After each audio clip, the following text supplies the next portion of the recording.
Olá, aqui é Douglas Rainho, idealizador do blog Perdido em Pensamentos. E neste pensamento aqui, nós vamos falar sobre a linha do Oriente, mas não exatamente sobre a linha em si, mas o que é Oriente dentro da Umbanda. Vamos lá!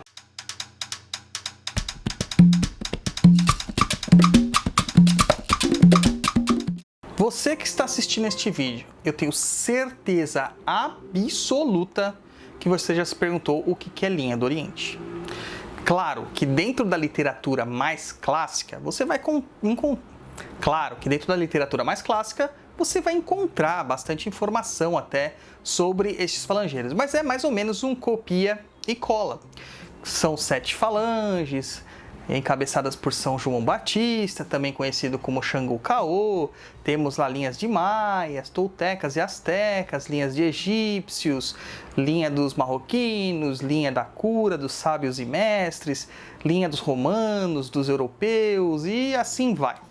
A gente vai aí acabar encontrando diversos tipos de linhas, de povos que não são propriamente orientais, mas que a gente acaba chamando de linha do Oriente. Vamos compreender um pouco sobre essas questões, principalmente sobre a questão da ancestralidade na Umbanda e o porquê que a gente não pode criar novas linhas assim a Deus dará. Dentro da Umbanda há uma estrutura rígida e formatada de 7 linhas, 7 falanges, 7 legiões, 7 povos, 7 tribos e assim vai. Dentro dessas linhas a gente acaba tendo tudo aquilo que você pode imaginar, desde que isso reflita a ancestralidade do nosso povo. Existe apenas uma exceção, a famosa chamada linha do Oriente, ou falange do Oriente, como eu acho melhor ser chamada, porque não é uma linha propriamente dita, ela está dentro da linha de Xangô, e é uma das falanges de Xangô, dentro do meu entendimento, dentro do entendimento da doutrina do Chão de Jorge. Mas você pode encontrar isso em outras literaturas, destacado como uma das linhas principais. Não importa, a estrutura interna dela vai acabar sendo a mesma. E antes de eu começar, não, ciganos não fazem parte da linha do Oriente.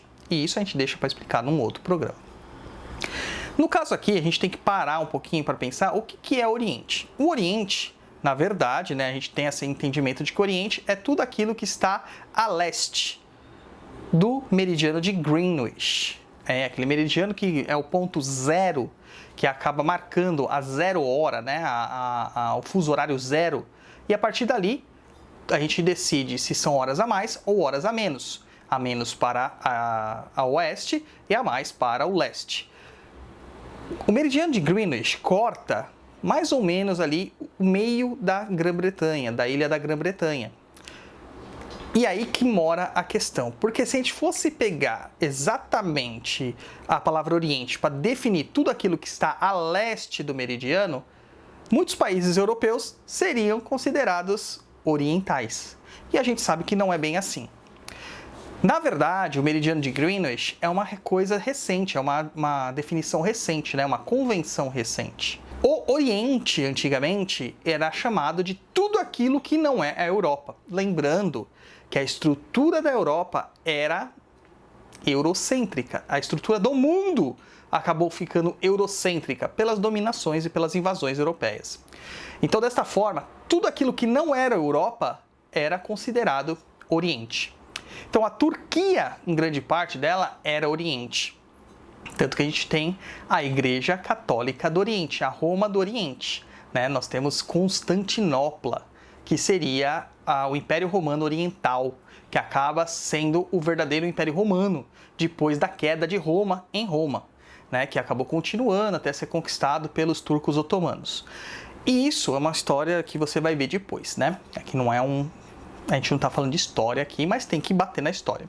Então, tudo que era da África era Oriente, tudo que era da Ásia era Oriente. Com algumas poucas exceções na África, tá? Algumas poucas exceções na África que eles acabavam não considerando Oriente, como o Egito. Pela história do Egito, pelas coisas que tudo que o Egito acaba representando. Mas tudo aquilo que estava para lá do mapa, vamos dizer assim, eles acabavam considerando como Oriente. Então as Américas também eram orientais. Se for partir desta definição, nós brasileiros não somos ocidentais como nós achamos. Nesta definição, nós somos orientais. Então vamos pegar um termo mais amplo de definição. Oriental quer dizer tudo aquilo que é estrangeiro, tudo aquilo que não reflete a pátria matriz. Então, quando a gente tem dentro da pátria matriz essa questão das linhas ancestrais, na Umbanda, nós temos que a ancestralidade define o que é a Umbanda. Então, tem o caboclo, que é a designação do indígena, regente da terra, o dono verdadeiro desta terra, aquele que aqui estava antes da chegada dos europeus e também antes da chegada dos africanos, por consequência, né? Então, eles são os verdadeiros donos desta terra. Ancestralidade da terra Brasil. Depois vieram os europeus, muitos também fazem parte da nossa herança ancestral. Dentre esses, muitos boiadeiros se destacam nesse quesito, alguns exus, algumas pombogiras e outras linhas mais, como marinheiros. Ainda temos os povos africanos, que foram trazidos para cá como escravos. Eles também representam a ancestralidade brasileira. Mas perceba que quando nós falamos de povos africanos trazidos para o Brasil, não reflete muito o preto velho que se manifesta na Umbanda. Porque o preto velho que se manifesta na Umbanda, ele se apresenta com o nome católico. Francisco, João, Benedito, Maria e assim vai. Se você pegar essa definição, você vê que, na verdade, não é bem o africano, mas o descendente daquele que foi trazido para cá como escravo. Então, é um preto velho nascido no Brasil. Não que ele nasceu velho, né, gente? Vocês entenderam, né? Então, ele é um típico representante brasileiro.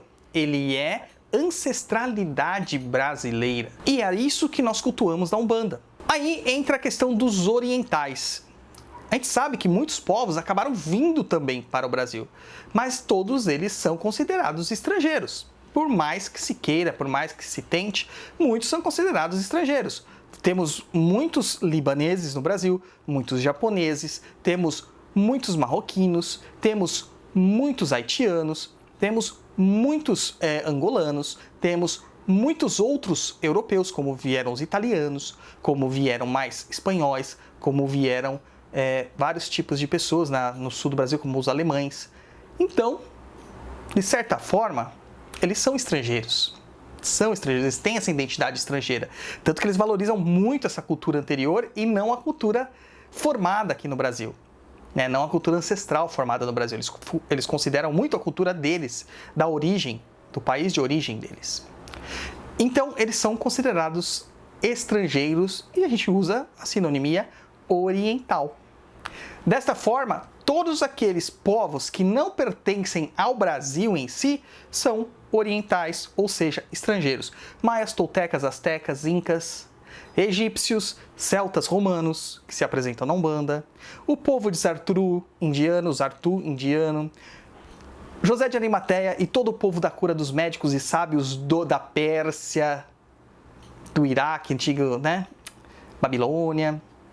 Todo esse povo, eles acabam sendo considerados orientais, estrangeiros. Dá para trabalhar com essas linhas? Sim, mas o trabalho delas é muito diferente dos trabalhos de caboclos e pretos velhos normalmente.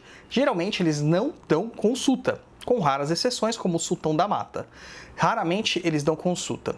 E muitas vezes os trabalhos deles são focados em passes, irradiações e rezas, conforme os entendimentos que eles tinham das suas próprias religiões quando encarnados.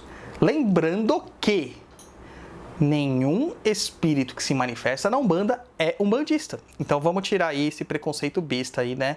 De que se não é umbandista, não é uma pessoa legal, né?